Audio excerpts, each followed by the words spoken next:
can you help me understand a little something? What is the beef between Isiah Thomas and Michael Jordan? This feud has been going on for a very long time. I've seen it back and forth. Yep. I mean, I still don't understand what the beef is about.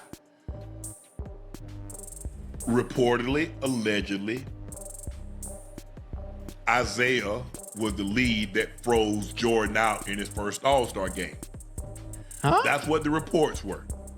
Then, when the Bulls finally took down the Pistons, they rushed off the court. They didn't shake Jordan's hand. Okay. Jordan then, in turn, it is reported, Sam Smith wrote in the book that Jordan agreed to be on the Dream Team as long as Isiah wasn't on the team. Okay. Well, the biggest star in the world was Michael Jordan. You want him on the team. Right. Isiah deserved to be on the team. Isiah is a better point guard than John Stockton. So they've been going at it ever since.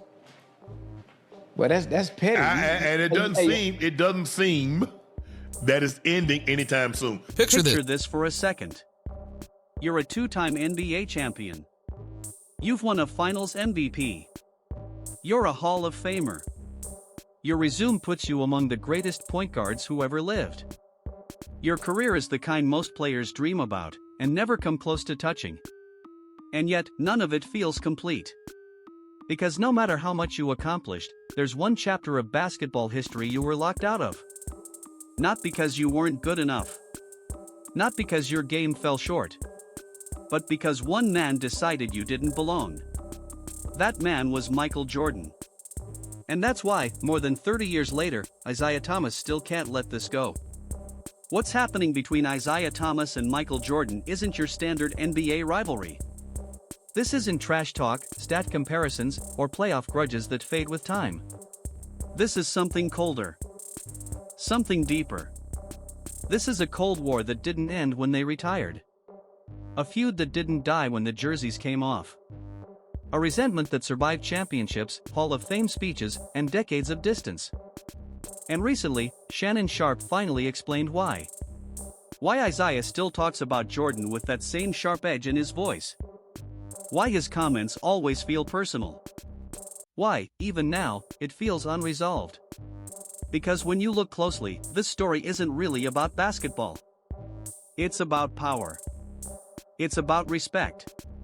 And it's about what happens when your legacy gets shaped by forces you can't control. Isiah said until he gives me an apology, it ain't never gonna end. Well, you know, I don't think Mike's gonna be the one to apologize. Mike probably I can't really apologize for Ish. I sure hope he ain't waiting on that. Well, I sure hope he ain't waiting on that apology. Hey, it's a weird feud, but it's one-sided though. Because I ain't heard Mike say nothing. I doubt Mike ain't gonna say nothing. Not publicly. Right. Isiah Thomas recently appeared on Running It Back, and when the GOAT debate came up, what followed wasn't some polite, measured take. It wasn't nostalgia. It wasn't analysis. It was frustration spilling out. Instead of praising Michael Jordan, Isiah turned his attention to LeBron James, pointing out something that's impossible to ignore. LeBron owns nearly every major statistical record in basketball history, yet players from Isiah's generation still obsess over the past. And then Isiah dropped the line that made the room go quiet. When y'all talk about the greatest, y'all talk about the guy that gave you some shoes. That wasn't subtle. That wasn't accidental. That was aimed directly at Michael Jordan. And everyone watching knew it. When Shannon Sharpe addressed this moment on his show, his co-host asked the question fans have been asking for decades. What actually happened between Isiah Thomas and Michael Jordan? Sharpe knows Isiah personally. He considers him a friend. He's had long conversations with him on and off camera. And that's why his breakdown matters. Because according to Sharpe, this isn't about the GOAT debate at all. This is about something unfinished. The tension traces back to 1985, Jordan's very first All-Star game. Jordan was the new face. The next superstar. The threat to everyone already established. Isiah was already a leader. Already running the Pistons. already respected. According to long-standing reports, Isiah allegedly orchestrated what became known as the freeze-out. The idea was simple and ruthless. Don't pass the rookie the ball. Let him struggle. Let him look ordinary. Jordan finished that night with just 7 points. Whether the freeze-out happened exactly that way doesn't even matter anymore because Jordan believed it did. And once Jordan believes something, it becomes permanent. Then came the playoff wars. The Pistons beat Jordan's Bulls 3 straight years, using a physical, punishing style designed specifically to break him down. They called it the Jordan Rules, a defensive system so brutal that today's NBA would suspend players for trying it. Isiah Thomas wasn't just part of that. He was the leader of it. Then came 1991. The Bulls finally swept the Pistons in the Eastern Conference Finals. And with 7.9 seconds left, Isiah led the entire team off the court, no handshakes, no acknowledgement, no respect. That image played everywhere. And Jordan never forgot it. According to Sharpe, that walk-off sealed everything. Because what followed wasn't just history, it was revenge. The 1992 Olympics were coming. The first NBA Dream Team. The greatest roster basketball would ever see. Magic. Bird. Jordan. Isiah Thomas was one of the best point guards alive. There was no basketball justification for leaving him off. But according to reports Sharpe referenced, Jordan made his stance clear. If Isiah's on the team, I'm not. The decision was easy. They chose Jordan. Stockton. That's the only thing that's missing on his resume. Is that Olympic, that dream team. And he knows he's supposed to have been on that team. But that doesn't take away from everything he's accomplished, huh? It doesn't. When they talk about what they talk about, Ocho, they talk about you got the Redeem Team 1, you got Redeem Team 2. Right. But everything spurs off the Dream Team. Right. He's not a part of that. Sharpe Here's revealed why this still destroys Isiah Thomas. Look at what he accomplished. 2 NBA championships. Finals MVP. NCAA champion. Tournament most outstanding player. Multiple All-Star selections. Hall of Fame induction. That's a career that should feel complete. But there's one thing missing. No Olympic gold. No dream team.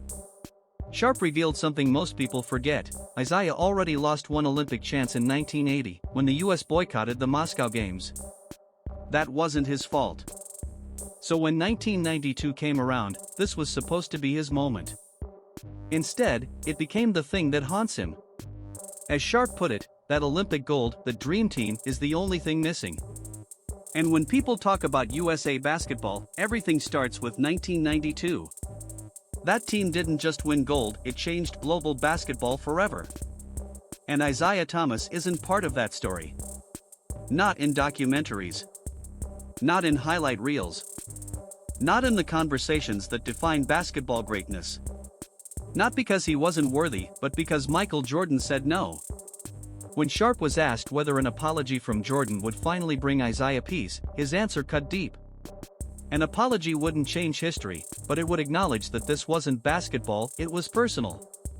But here's the cruel truth. Jordan has never said a word. No explanation.